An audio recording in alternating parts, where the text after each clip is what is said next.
Hey, I'm gonna be playing some Hive Swap Friendsim today. I have never played it before, so I'm excited.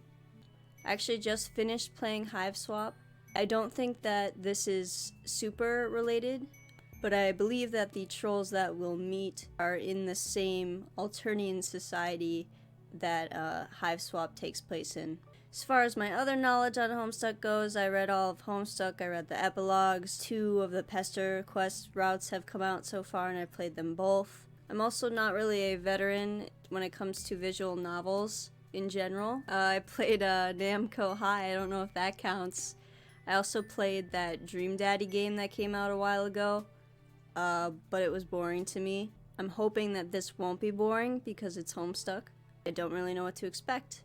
I do know that this character is almost definitely the same character that we play as in Pester Quest, so I'm excited to learn more about him, so that when more Pester Quest comes out, I won't be totally in the dark as to what this person is all about. Yeah, I got all the volumes, because I know that I'm going to play all of them, but I think that it would make the most sense just to start with the first one. You have just crash landed on a planet called Alternia and staggered from the smoldering wreckage of your ship. You are now completely alone in a strange world. Desperate for information, for provisions, and possibly a bit of medical attention. But most of all, you are desperate for friendship. Won't someone on this godforsaken rock be your buddy? Any weirdo will do. You're not that picky. Hang on, what's this now? Is someone approaching? So immediately, I already know who I'm more interested in. I also didn't really think about the fact that I'm going to have to pronounce more troll names. I think that I'm going to start with Ardata Carmia. Yes, someone is approaching, a strange gray-skinned alien clad in blue. Perhaps they will make for a good friend? Okay. Dear God. And just what are you supposed to be? Your stammering reply eventually conveys that you are a lost traveler who is hungry and probably in need of some medical treatment. You are also really lonely and wouldn't mind making a new friend right about now. Yeah, she looks like she's going to be extremely accommodating about that request. Oh my. I'm not going to do any evil laughing. She's going to be doing a lot of evil laughing, though, it looks like. Do you style your eyebrows that way, or do they just look like that? Oh, how funny this is. How very droll. You want to be my friend? It's too much. This thing at my doorstep, wishing to know me in any capacity. The hilarity somehow escapes my ability to capture with maniacal laughter. How rare. Okay, so what's her quirk? 3 eyes? Okay, yeah. I see. You apologize for your presumptuous request. You hang your head, turn around, and begin to walk away. And just what the fuck do you think you're doing? Who invited you to leave? You stop in your tracks obediently and turn to face her again. Your possibly broken ribs are throbbing in pain, but this does not strike you as the right moment to exhibit weakness. It dawns on me that we may have gotten off on the wrong saunter pod. Where are my manners? Ghastly behavior on my part. After all, it isn't your fault you seem to be some sort of hideous freak, is it? No, it's not. And such a tragic creature cannot be held responsible for such a devastating shortfall of social competence. I would weep for you, really, except that crying out of 3 eyes at once gets a bit messy. So instead, I think I'll be saving my tears for someone less offensively worthless. Well, that's just mean. You try to remain stoic while your confrontational new friend decides what to do with you. Unfortunately, you sniffle slightly. Oh my, oh dear, you're sad? Well, she seems to be kind of happy about that. So amusing to me, mildly endearing even? This, has to be performative, there's no way. Perhaps I'll decide later if it's endearing, once I have more information. It's entirely possible I will retroactively decide it's disgusting. But for now, try to put yourself at ease, you completely pitiful fool. Not one more sniffle. Do you understand? You nod while practicing exemplary control over your nose. You have gotten yourself so agitated. I wonder why. You have nothing to worry about from me. Of course I will be your friend. Conditionally, I mean. There is a chance the designation will be formalized if you behave in ways that I approve of starting now. Let's call it a friendship in progress, agreed? Your heart swells. This is what you've been waiting for, a new friend.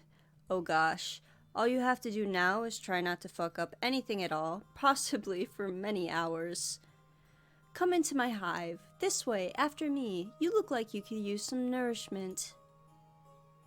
I don't know what it is that whatever you are eats, generally, but it doesn't matter. You will eat whatever it is I have on hand, if I tell you to. How does that sound? How does it sound? Honestly, it sounds like I don't want to be anywhere near this place. Let's say it sounds fine. I'm sure that this will go over well. Get the fuck out of my face and never come back. That was quick. Let's try that again.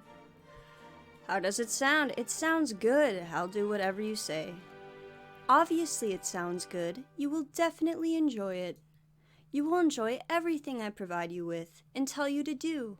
I can't imagine any sort of negativity or disagreement coming from one of my friends. I will assume that we share this philosophy when it comes to friendship. You say, oh yes, absolutely. You nod enthusiastically as you can without aggravating your broken ribs. Oh yeah, I forgot about those. You consider giving her a thumbs up as well until you realize one of your arms is probably broken too. You'll try to make sure she doesn't notice it though. It would probably leave a bad impression. Come with me. There's something I need your help with. You follow her into her hive. It's a bit gloomy in here. You suppose she's going to fix you something to eat as promised. I don't think that's what's going to happen. So she has some fun hooks just dangling. I think that might be a drain in the floor. These handles are either decorated to look like troll horns or they are troll horns. Also, she did a nice job painting her nails. I still think her eyebrows look fucking stupid. You pass through her kitchen and out the other side to another room. Okay, you guess dinner can wait. This way, try not to let any of your broken limbs slow you down. A good friend wouldn't allow such trifling physical ailments to cause me any inconvenience. Oh, so you guess she does know you're injured? Fair enough. You hobble a little faster, through another door into a much darker room, and now, down a flight of stairs, I'm about to be murdered. It's hard to see. There are torches along the wall ahead. A monstrous noise rumbles below. Don't mind her, she's just hungry. She's always hungry, though. So, like Vriska, she probably has a lucis that requires, to be fed other trolls. What's that? You're hungry too? I have not forgotten. What sort of piece of shit friend do you take me for? You didn't remind her that you're hungry. You thought it though. Can she read your mind? You hope not. That's going to make this friendship in progress a bit awkward. Guess she has mind reading abilities. Here we are. This is where you will be most useful to me as a friend. You look around. With a sense of relief, you see no sign of whatever hungry thing was grumbling down here. You are less relieved to see several other kids trapped in cages of various shapes and sizes. Yeah, that's not great. One of them makes eye contact with you. The boy is the same kind of alien as her, horns and all. He has a dark red symbol on his shirt. His expression seems to plead with you. He struggles to say, help. Your new friend looks unamused and twitches her finger. Help-lo, he says. Help-lo, by which I mean hello, of course. Looks like you're the new friend in progress chosen by the great and beautiful Ardata. Interesting. So, I guess she can make other trolls say things. Like we've seen Vriska mind control people, but it's always been action. I don't think we've ever witnessed her have someone else say something. And I believe that the same is true for Mind Fang as well. I don't know if it's because they lack the ability, or if it's just because it hasn't come up in canon. But I don't remember any lore about mind reading either. But that one I'm not so certain on. She's my savior, my reason for being. I'm nothing without her. I'd hollow myself out and let her make a nest inside of me if she'd permit it. You turn away from this boy. You don't want to hear anything he has to say ever again. Don't mind him. He's always regarded himself as a comedian. Come over here. This is what I'll need your help with if you're going to have any value to me as a friend. You're led to a dank corner of this, well, you're going to call it like you see it. This is a dungeon. Your new friend has a dungeon full of sad, suffering children, and presumably a monster lurking somewhere in here as well. It's not ideal. Yeah, this is actually kind of upsetting. Then again, social beggars like you can't be choosers. Well, I think that we probably can choose to not be a part of what's happening here. I've been having an awful time with it, so you can do it for me. It will save me time. You look at the thing in question. You doubt she's been having an awful time with it. You doubt this because it's still in the box, looking completely untouched since it was brought down here. It's a box containing a table that looks ominously like it was designed to keep a person strapped to its surface. Great. I will need you to assemble it. Here's a screwdriver in case you need it. I will assume other required tools are contained within the box. You take the screwdriver with your non-broken arm. This isn't exactly what you had in mind.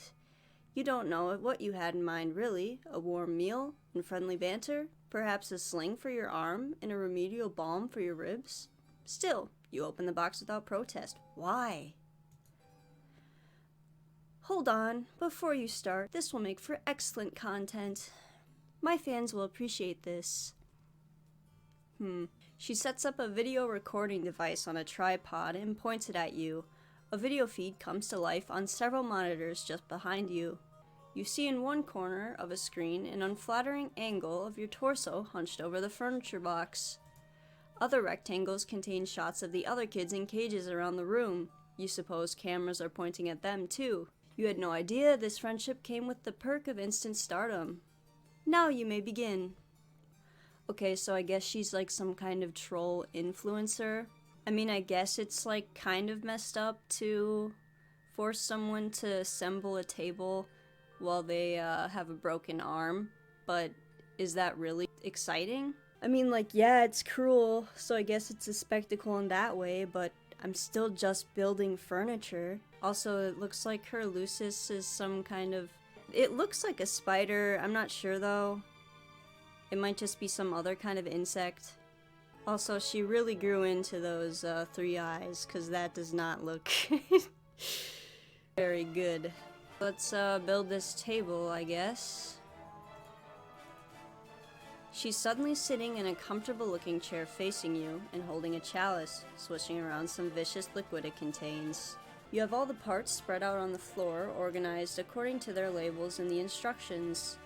You try to remember the last time you assembled something like this. You don't recall enjoying it. To be perfectly honest, this doesn't look like it will be fun at all. She frowns conspicuously. Oh, how sad for you. I'm sorry. Is this activity not to your liking? You reassure her vigorously that no, it actually looks amazing. You love shit like this. It's what you were born for, you say, as you swish the screwdriver around, demonstrating your plainly evident skill with the tool. Forget the thing you just thought. Completely arbitrary and wrong thoughts pop into your head all the time. It meant nothing, you swear. Yes, I hear that a lot. Continue. You open the little bag full of screws. Jesus, there are like 50 screws to this thing. Where can most of these screws possibly even go? Judging from the picture, the table doesn't seem that complicated. Guess this is a furniture building simulator now. You look at your screwdriver, then study the screws. Every single one requires an Allen wrench. Does this even come with an Allen wrench? The instructions seem to suggest it does. You look around, but you don't see one. Did you open the bag too forcefully? Did the Allen wrench go bouncing off into dark dungeon crevice nearby? Maybe you lost some of the screws too. Damn it. This is super exciting. You begin to sweat and look around nervously. You check underneath one of the parts. No, not under there. You grip the screwdriver a little tighter. You wonder what to do next. I think that we should, get out of here. Oh. Get that out of here. Just do your best assembling the table. This is what friends are for. Well, I personally don't feel like dying, so I think that I'll just try to assemble this table. You decide it would be best not to complain about the missing Allen wrench. Your friend would probably consider it bad form. You'll just make do and twist in all the screws by hand as best you can. I've actually put stuff together that way before, when I've missed a screwdriver. But I've never put together an entire table that way. Your broken arm isn't making this any easier. You favor the other one and prop pieces into place precariously, leaning against each other, while you nudge them into position with your legs so the screw holes align. It's really frustrating work, you're not going to lie. As you're twisting in the first screw, the grooves slip and the screw gets stuck, but you've already turned it too tight. Now it's hard to get it out. You twist and reverse harder. But your fingers slip, and the table pieces start to slide. They're going to fall. You react to catch them, but it's too late. The heavier piece tips over and slams you in the broken ribs on the way to the floor. It hits the floor with a bang. The stuck screw pops out and goes bouncing 10 or 15 feet away, settling deep underneath a piece of dungeon furniture. God, you're probably going to need to get that. You hear a light chuckle. Good. Good. She takes another sip from her chalice. Fucking chalice, too. Like, really? And settles even more comfortably into her chair. Is she enjoying this? You think she's enjoying watching you struggle to put this stupid thing together, maybe a little too much. Nevertheless, you continue. A friend is a friend, and you don't like to let your friends down. You've committed yourself to this project. You will get the screw out from under there a bit later, maybe when you need the final screw. You turn your attention back to the table pieces and try a different strategy. You place the biggest part, the table platform, flat on the floor. The legs would be pointing upward if they were attached. This is some super meticulous furniture building description. You position one leg in the right spot, in alignment with the holes, sit on the table platform, and steady the leg with your feet. You grab another screw and concentrate. She's laughing at me again. She sounds so pleased. It's strange, you admit, for watching this sort of activity to make someone so happy. But you also have to admit to taking a certain pride in it. It's wonderful, actually, to feel useful, wanted, important even, if only somewhat menially, to a great new friend who has discovered a way for your talents to improve her life. Out of the corner of your eye, you notice one of the cage kids reaching out with his hand. He's concentrating. Then you notice the screw you lost slowly slide out from underneath its hiding place. Nice, everyone's working like a team down here. Ardata does not look at the kid, but sneers a bit. She reaches towards him, and he appears to have trouble breathing. After a moment, you notice the screw slowly slide back under the thing. She releases him from his breathing problems, resumes her pleasant expression, and takes another sip from the chalice. You guessed that was against the rules. You decide to make a note of it. Your friend runs a tight ship down here. You respect that. I do? About an hour later, you have all 4 legs on, plus some other accoutrements attached. You wrestle mightily with the thing to get it upright, using your only good arm. It seems she may have forgotten about the final missing screw. You doubt the table needs it. You decide you won't bring it up if she won't. She's probably gonna bring it up. You give it a test. It's pretty wobbly since you were only able to tighten the screws with your bare fingers, but again, she doesn't seem to mind. She reclines and has a look on her face which makes her appear absolutely enamored of your handiwork. She has finished her drink, and the chalice is on the side table. Some awful-looking thing crawls along the floor towards her, probably her Lucis. It looks like some sort of spider the size of an average dog. Its abdomen is preposterously large. Actually, you think it's a huge tick? That's what it looks like. It settles just in front of her. She puts her legs on top of it and crosses them. It settles under their weight and grumbles. Yeah, she seems to be less afraid of her Lucis than Vriska is. Considering Vriska's Lucis is probably about 20 times the size, that makes sense. Let's try it out, shall we? You shrug and sit down on the rather rickety table. You're about to lie down, but she interrupts you. No, you fool, you absolute fool. What do you think you're doing? You stand up, embarrassed. Again, without looking at the cage kid, she raises an arm towards him and beckons. He stares blankly and opens his own cage, which apparently wasn't locked. He shuffles vacantly over to your table and lies down on the surface. It is strange that it's not locked. Because of the caste system, what she's doing is legal. So if this kid escaped, not really sure where he would go, but like I would still try to escape. She looks at you expectantly. You aren't sure what to do. What? You didn't think I'd be playing table stickball on that thing, did you? You aren't sure what table stickball is. I do because I just finished playing Hive Swap. Oh, you really are pretty simple, are you? It's like a miniature version of arena stickball, played on a table. Got it? You don't, but you nod. Now go to it. You shackle the kid's arms and legs to the table. Jesus, why am I doing this? That seems to be the right thing to do, since the thing comes fitted with shackles. She gets up and lifts her huge tick-like pet. It makes more grumpy noises. She plops the enormous thing right down on the kid's chest. He appears rendered unable to protest. The tick bites the boy's neck and begins to feed. She smiles and pats its swelling abdomen. Dark, rust-colored blood dribbles from the place where it has attached to the boy's neck. This is, upsetting. Moments go by while she looks gratified by the process, proud almost. Then she looks at you expectantly. Well, you don't know what she means. There's a lot of that going on. The final screw. Aren't you going to retrieve it and screw it into wherever it needs to go? The job isn't done. I don't keep the company of many individuals who leave things unfinished, you know. Of course, what were you thinking? You should have known your friend wouldn't let that go unnoticed. Actually, you feel like an idiot for thinking it would. You stoop very low to the ground, on your knees, placing your cheek just above the floor. You peer under the large edifice. It's dark in there, and it goes back a ways. Lots of room for that darn little screw to roll. You take a few pitiful swipes with your good arm, but come up empty. It must be further back. You think you can see it? Yeah, that must be it, just a little further. You have an idea. A tool would be helpful. Guess the screwdriver will come in handy after all. How did she know? Your new friend must be very wise. You think you're liking her more and more every minute.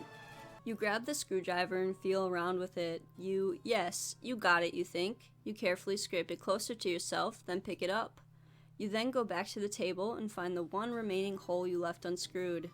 You slide under the table as a mechanic would with a car. There it is. The table is creaking and wobbling quite a bit now. The tick is really getting into its zinner, it seems. This does not seem like a great situation to be in. All the loose screws in the table have added up to a lot of give and leeway in the overall stability of the furnishing. Maybe the final screw will help. Ardata has returned to the setup with the monitors. She's adjusting some settings on the feed, controlling the zoom of the camera, and typing some remarks into a chat window. This is very good material today. It's not often that I can provide content of this caliber to my subscribers. I built a table. I still don't get how that's entertaining. And it took an hour. Go on, complete your project. This will be very good. You still think it's weird that she likes watching you put furniture together so much, but you're not one to judge friends. Sounds like a great way to lose friends, honestly. You screw in the final screw, but the stresses on the table are causing the holes to be misaligned. This won't be easy. The huge tick shifts its grotesque body above you, causing the table to creak loudly. You nervously slide halfway out from under the table to check it out. Then a loud pop, then the sound of scraping metal. 6 or 7 screws shoot out from the desk like rivets in a sinking submarine. What a piece of shit this thing is, you think a little too late. You really needed that Allen wrench. Oh, she's happy about this. All 4 legs splay dramatically out from underneath it at once, like a baby deer on ice. The table platform comes crushing down on your lower torso, breaking your pelvis. Ouch. You bellow in pain and flail to pull yourself out. Yep, the pelvic injuries are the one that'll do you in. And there's blood on my screen now. You forget that you're still holding the screwdriver. In your desperate flailing, you plunge the screwdriver into the fat abdomen of the tick, which begins gushing rust blood with great force, spraying your entire upper body and face. I thought that the tick would have blue blood. Maybe because it's been eating rust blood. That's probably what it is. The beast starts thrashing wildly and screaming. You can't see your new friend due to the blood in your eyes, but you can't imagine she's thrilled about what's going on here. Your annihilated pelvis is in perfect agony. You have to get your miserable torso out from under this shitty table. You have an idea. With your broken arm, you start slapping the big ass of the screaming tick while yelling "Yee-haw! What the hell?" You clutch the screwdriver handle with your other hand hard. The blood-gushing monster starts kicking and rearing, then blasts off across the dungeon floor like a pig at a rodeo. You hold on for dear life, still blind, but your plan works. You've been pulled out from under the tomb you've spent the last hour constructing for yourself. Your pelvis is in ruins, but at least you're free now and riding like the wind. This is a really upsetting image. As you and the blood-spewing tick go tearing around the room, crashing into stuff, you hear a boy crying. You guess Ardata became distracted enough by your foolish display to cease her paralyzation method on him. Or maybe distracted is the wrong word. Maybe she's disappointed by your foolishness? Oh god, you might be blowing it right now. Why am I concerned about this? The tick swerves suddenly and starts running up the stairs. Your brittle pelvis feels every step on the way up. It careens through the rest of the hive, crashes through the front door, then comes to a sudden halt. You're catapulted violently over its backside and sail 50 yards through the air. You land on your ass and wipe the blood from your eyes. Okay, this was embarrassing, but everyone makes mistakes, right? You can still salvage this friendship. You know you can. You turn back to look at her hive. Ardata is standing in her doorway with a furious look on her face. She is flipping you off. You will not be my friend. Really, that's it? Surprised she didn't try to, like, kill me or something. I guess we'll see what happens if we try to leave instead of continuing to build the table. Okay, let's try to get the hell out of here.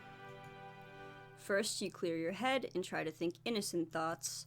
Fluffy clouds in the sky, ironing some clothes, a winning touchdown pass from the sports, Ardata's long black hair spilling over her cloak, wait, those are not innocent thoughts. Shut it down, shut it down. Why can't I think about her cloak? There's no time for thinking, you have to act. You hurl the screwdriver at her and run. She calmly lifts a hand towards one of the kids in the cages. The kid tenses up and lifts a hand in the direction of the screwdriver. The screwdriver freezes midair, right in front of Ardata's head. You run up the stairs. She twitches a finger. The caged kid does a full body spasm, and the screwdriver goes sailing toward you. It stabs deep into your leg, and you buckle over, tumbling backwards down the stairs. You're a crumpled heap at the bottom of the stairs, bleeding, and you think your arm is broken in 2 places now. This sucks. That didn't seem very friendly to me. Luckily for you, I'm very determined to make relationships work. Even ones with people who flee simple furniture assembly products. Hey, they can be scary sometimes. She stands over you. You attempt to pull the screwdriver out of your leg, but your entire body locks up. You can't move. She holds an outstretched hand just above you. You shouldn't try to move yet. And you certainly shouldn't try to pull out that screwdriver. You'll get blood everywhere. Yeah. To my 3 little eyes, under the present conditions, it seems to me that only one of us should attempt walking up the stairs. You feel relieved. Perhaps she has some alien means of levitating you up the stairs? Wait, no. I mean, she does. She can get the kid to do it. Your body is tensing up again. It's moving without your permission. You get to your feet without taking the screwdriver out. Wow, that hurts. What is she making you? Wait, what? She can't be. Yep, okay. You use both of your arms and all of your strength and pick her up entirely. The pain from your arm is excruciating. Arms with broken bones are not meant for heavy lifting or any lifting at all. The additional weight on your wounded leg isn't great either. You hold her as a groom would hold a bride. She wraps her arms around your neck to hang on to you in what strikes you as an overly familiar manner. She looks directly into your eyes and grins. This is better. Okay. Now, onward and upward, new friend. Okay. Nice evil laugh. Also, the way that you did your lipstick makes you look like you have a mustache. Do you know that? Your legs begin to operate without your consent. They wobble and struggle under the weight. The wound throbs. You lumber back up the long flight of stairs, carrying her all the way. You take her back to the kitchen and set her down in a chair seated at a table. You didn't think I'd forget about dinner time, did you? Let's put your unfriendly behavior behind us. It's a good thing for you that I'm benevolent enough to overlook disgusting acts of betrayal. You may have noticed I keep several friends in my hive who I have similarly forgiven. Consider the transgression blood beneath the abattoir. You exhale. Now that she mentions it, yes, you are hungry. I'm probably not going to be eating. Maybe a warm meal will lift your spirits and get this heretofore turbulent friendship back on track. Maybe you'll even get the chance to pull the screwdriver out of your leg. You really shouldn't be doing that until you have someone who can take care of the wound, but whatever. You pull out a chair and attempt to sit down, but your legs lock up and then you stand again. Apparently this was not the right thing to do. Oh, but why are you sitting? There's cooking to be done. Great. You stagger mechanically over to the fridge and open it. You pull out a large hock of some sort of alien mystery meat and put it on the counter. With your broken arm, you reach in anguish for a big dangling meat cleaver. You chop the hock, wincing with each swing of the cleaver. You place the sliced meat in a frying pan, sear it lightly, and serve it on a plate very rare, just the way your new friend likes it. I'm actually kind of hungry now. You didn't know that's the way she likes it, but you surmise that this is what she prefers in a piece of meat, since technically she is the one doing the cooking. Yeah, I feel like it would almost be less effort to cook yourself, although her powers seem to be pretty advanced. You put it on the table in front of her, along with a fork and knife beside it. Your muscles relax as you apparently are allowed to control your own body again. She does nothing except for look at you with a pleased expression. You eye the meat in front of her, then the meat on the counter, and the chair on the other side of the table. What should you do? Prepare a plate for yourself? Is that what she wants you to do? Well, it looks like you're confused. Isn't it obvious what to do next under your own volition? A good friend would know what to do. In fact, I don't think a good friend would take nearly as long to decide what the right thing to do next is. It actually seems to me that a very rude friend would hesitate for as long as you are hesitating. Or perhaps someone who is not a friend at all. You begin to sweat again. You clearly don't have much time to make up your mind. If you wait even a few seconds longer, you will probably be guilty of being a bad friend, maybe even a dreadful one. Who am I? That's not the type of person you like to think you are. What will you do? Oh boy, I guess I will feed her. This feels like the only obvious thing to do. She's looking up at you quite expectantly. You reach for the fork with your good arm. You go for the knife with your other. Ow. You can't do it. The arm is much less serviceable when the muscles are not being forced to be a psychic override to disregard the pain response. Nevertheless, she looks at you patiently and smiles. That's nice of her, you think, not to be mad about it. You feel like you're growing closer to your new friend by the minute. You put the fork down and pick up the knife with your good arm. You cut the meat into several pieces with a careful sawing motion. You put the knife down and pick up the fork and stab a piece. You put it close to her mouth. She seems pleased. Very good. Nice technique. Well-sized morsels, too. Thank you. She chews the meat with excellent form. She has very good table manners, you think. When she finishes the pieces, you slice off some more and continue. The meat looks very good. Your mouth is watering, but she doesn't offer any. Oh well, when it's the right time for you to eat too, you're sure she'll let you know. The meal is finished. There is no more meat, except for a few pieces of unchewable gristle, which you did not try to feed her. That would be thoughtless. Very bad service. She reclines and steeples her fingers, looking quite pleased with how the evening has gone so far. Another evil laugh, mustache makeup. You aren't sure why she's laughing. Did you do something funny? Okay, she's really laughing. Oh my, what a fool. You point at yourself, wondering if she's referring to you. You don't know what you've done that is foolish, if so. You're also still not sure what she finds so amusing. Still laughing. Slowing down. Okay. Oh my god, she's crying. She pauses her laughter for a minute or two, then slowly begins to frown. A faint blue tear rolls down her cheek from her bottom eye. The truth is, I don't even know why I'm laughing. Me neither. This isn't very funny, what's happening here. It was a good dinner. You did a good job, whoever you are. She puts her face in both of her hands and sobs quietly. You have no idea what to do about this. You stand there, still holding the fork, feeling a bit useless. There is a lot of pressure, you know, being so respected and admired for your high status in this world. I didn't ask for this, to be superior to so many. Much is expected of you. Much is presumed about what your personality will be before you even develop one. You work hard and build a brand based only on what you think people assume you should be like. Sometimes I wonder, am I even that good at being sinister? I mean, you seem pretty good at it to me. Could I be more sinister if I tried harder? Maybe this is not my true calling after all. So, I mean, similar to Vriska and other high bloods, Ardata is concerned with being a good troll. But Vriska never set up a torture chamber in her basement for clout, and her Lucis could have killed her at any moment. So I'm not as sympathetic towards Ardata. You begin to offer words of sympathy. This all seems heartbreaking to you. Your poor new friend, but your jaw muscles contract and your mouth shuts involuntarily. You guess it's not your turn to speak yet? Okay, that works for you. You like to be a good listener to your friends.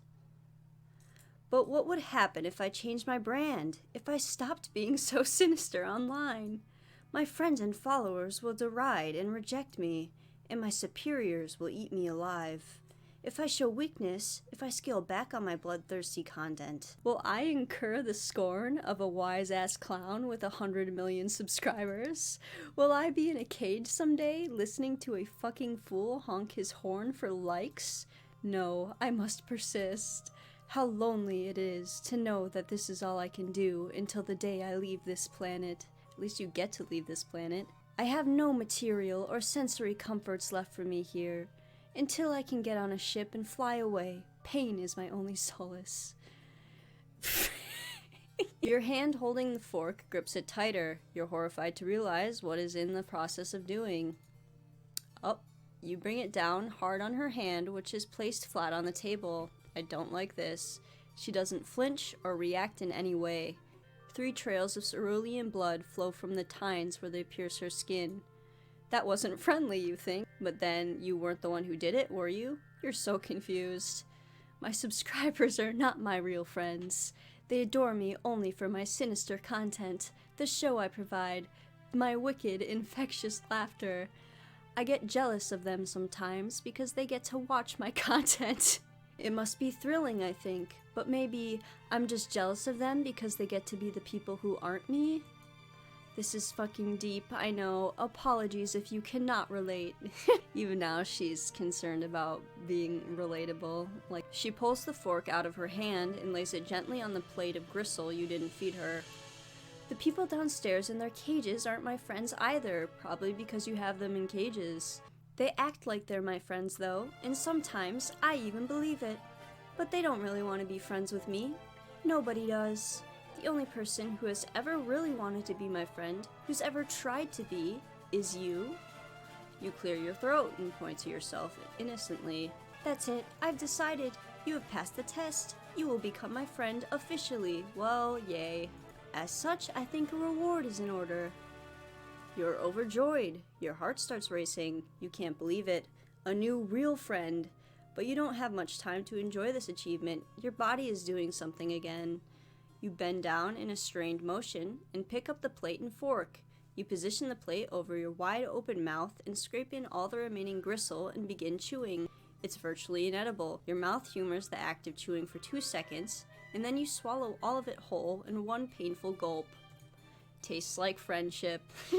The shittiest friendship ever.